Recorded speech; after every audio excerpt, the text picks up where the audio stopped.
Here we are, another week matchup between the Green Bay Packers and this time the LA Rams. Should be an interesting matchup. Of course, I have but all given up on the Packers making the playoffs. Sure, I guess there's a chance for them if they, figure things out. But let's be honest, they already sold off some pieces.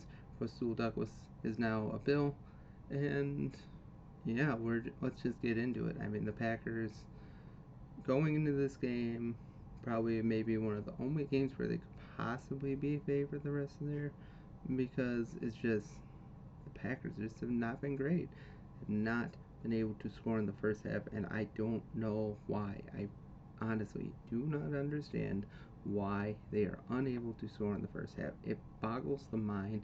It just is ridiculous. It's like they wait or just play vanilla play calling through the first half until the very end of the first half where they might get some points just to make it look like they're not so pathetic.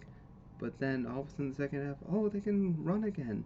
Are they just waiting for the defense to tire out? That doesn't work against NFL teams, at least most of them. And the play calling aspect of this team is just so befuddling, so frustrating. What is going on? Who knows?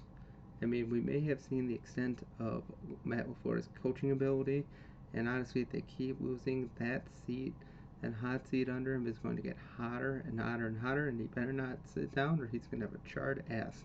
Because at this point, what can he possibly do to save his job? In my opinion, I don't think there's a lot he can do. But because the Packers are the way they are, they're not going to just fire him unless they go like 2-15 now. If they go 2-15 with this team, yes, it's a young team, and yes, they've not been very good, but the talent is there. And for this team to only go 2-15 in the season is unacceptable for even the Packers standards, and he'll have to be fired. Joe Barry, we know for sure, is probably gone. Even though the defense has not been the issue, I mean, the defense kept them in that game last week for what it's worth. I mean, they weren't really in it. The Vikings controlled the game from top to bottom, and had them Vikings not made mistakes last week, and they didn't even make a lot of mistakes. They just had a couple drop balls here and there. That game should have been 35-0. But the Rams are coming in. We don't know if Matt Stafford is going to play, which is problem number one. They don't have Kieran Williams. Puka Nacua was questionable, but I would imagine he would still play. Should be a tandem running attack between Darrell Henderson and Royce Freeman, with Darrell Henderson I see getting a bulk and majority of the carries. And their defense, we know their defensive line is still there, still a great defensive line, and the defense can be sneaky good at times, although they have been known to get blown out like they did last week. I mean, that was just sheer and utter domination by the Cowboys. But the Packers, who knows what's going to happen? And to all those Packer fans that are upset that Rasul Douglas is gone, think about it this way. We love Rasul Douglas. He was great in the locker room as far as we could see. He was probably our best playing corner at the time. But let's face it, he came to the Packers as a practice squad player from the Arizona Cardinals. And he made plays against Arizona, and they ruined their at 1.7-0 season. But they turned a practice squad player into a third-round pick. You can't get value like that in this day and age, and you have to take advantage of it. The Packers aren't going anywhere this year. Might as well get something for some of these pieces, because, like I said in my last couple of videos, there could be a huge exodus of talent this year. At least we signed up Rashawn Gary, still have the rookies under contract for whatever it's worth. We are going to lose a lot of players in the offseason, but for this game, I think the Packers have a decent chance of winning. I'm not going to pick them. Honestly, it all depends on if Matt Stafford plays or not, but this Packers defense from the point of attack, trying to stop the run, LA may have a good day running the ball on Sunday, let's be honest. It isn't Lambeau, so there's that air of mystique still. But the Packers have not been great. Christian Watson has been dropping balls. Jada Reed's been dropping balls. Musgrave, everybody. Use Aaron Jones. Use him while you have him, because who knows if he's going to be around next year. He's still a far better talent than A.J. Dillon. As long as Aaron Jones is not hurt, he should be carrying the ball majority of the times that A.J. Dillon should be the change of pace back. It's just that simple. I don't know why they don't use him more. Yes, he had a critical drop last week. That Aaron Jones had a critical drop last week. They could have gone a long way to maybe winning that game, but still, he's still a better pass catcher. He's still a better blocker, and he's still a better runner than A.J. Dillon. Use Aaron Jones while you have him. Use your best players. You should always use your best players. As long as they're healthy and ready to go, use them. Use them because he is the best chance the Packers have to win is to use Aaron Jones because we've seen what Jordan Love can do with the passing attack or with the wide receivers at his disposal. To be honest, it's not all his fault because guys have to catch and hold on to the ball, which a lot of them have not been able to do on a consistent basis. Sure, there's a couple deep balls every now and then that are perfect and are actually caught, but they're too few and far between. Run the ball, run the ball, run the ball with Aaron Jones specifically. And if you need to use A.J. Dillon, bring him in as a change of pace back. That's what he should be used for. He still has value, but to try and make him into a starting type running back, that he is not. He's clearly seen that.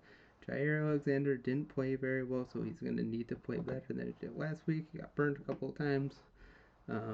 We all know Eric Stokes is on the IR now, and Carrington Valentine, we haven't heard a lot of good things from him in a while. He still has some promise, so it's just a lot of missing pieces for the Packers. So many injuries. It's good to see Devondre Campbell last week. Hopefully he can make a difference this week. The LA Rams don't have the best offensive line, so if you're going to attack that offensive line, this is the game to do it. They should be able to stop the Rams a good amount, but again, it doesn't matter how good the defense does. It doesn't matter if the defense holds a good offensive team that played well in the first half to 10 points. It doesn't matter if that's the case if the Packers offense cannot score, which they have not been able to do with this constant 3 or 4 opening drives in the game to start out with a 3-0 is unacceptable. We saw what this team could do in the preseason. Yes, a preseason, playing against second and third team players, sure, I get it. But we've seen them do much better. What has happened with the team from week 1 to now? Yes, there's been injuries, but let's be honest. We know Jordan Love can throw the ball at certain points, and although he doesn't make the prettiest of deep balls, he does have the potential to throw one every now and then. Receivers need to be there to catch him, and sadly Christian Watson has been too busy dropping left and right to really see if he's actually worth it. I don't want to say bust just yet, but with the combination of being unable to stay in the field and just dropping ball after ball after ball, it's just got to be hard pressed to not say that. Hopefully they change up their draft philosophy next year and start going. I mean, it's nice to go after those hidden gems in those smaller schools. They look great at times, but then they move to the NFL game. It's completely different. Go after those big name, big bodied wide receivers from the big name colleges. Why has Malik Heath not gotten in there yet? I mean, you kept him. Why is he not there?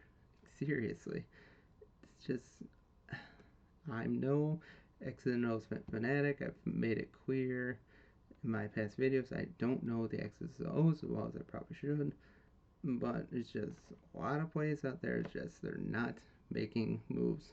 And on another point, what did Josh Nyman do to not be out there? Because let's face it, Rasheed Walker has talent, but he keeps causing penalties and being a revolving door. But enough rambling. Green Bay Packers playing the LA Rams this week. It should be an interesting game. This is a more, I think, both these teams match up pretty well in most areas in terms of talent level. Obviously, the Packers don't have a Aaron Donald, but Rashawn Gary is moving that way towards being one. He's a total game record, and he's recovered nicely from that ACL injury, and the Packers were right to give him that extension. It's one of those rare deals where it's a win for the player and the team. Hopefully it continues to bear fruit, but in the end, I think the Rams will win in a similar score to predicted last week, 21-17. If the Packers win, it would not surprise me against this Rams team, just considering all the injuries. I think that would be hinging on the fact that Matt Stafford doesn't play, but the Packers can win this game. Not saying it's a given.